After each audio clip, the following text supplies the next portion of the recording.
Hello, good morning. Today I'm going to show you how to do the activity after the Nearpod.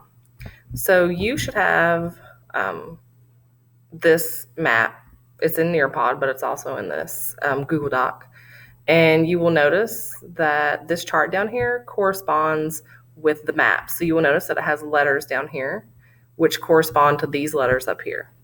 Okay?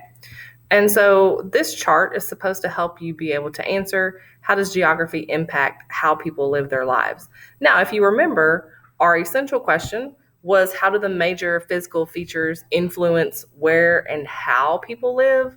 So this is basically helping you answer that question. Okay, so what you're going to do is you're going to look at this letter. You're going to go up to the top, find out kind of where it's at. So if you notice, this is Washington, Oregon, Idaho, and Montana. And it's also in a mountain range. You should know that because of these symbols right here. Okay. So based on the fact that you know that there's pretty high elevation and where it's at on latitude and longitude, then you should be able to come down here and tell me, how do you think living in that area is going to impact your clothing? Like, what types of clothes do you think you're going to have to wear? What types of housing do you think you're going to live in? What types of transportation do you think you're going to need? Because, when it snows, you need different types of transportation.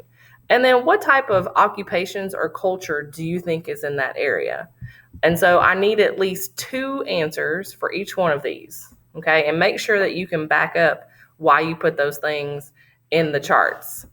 Now, if you can write more than two, that would be great. That would be awesome.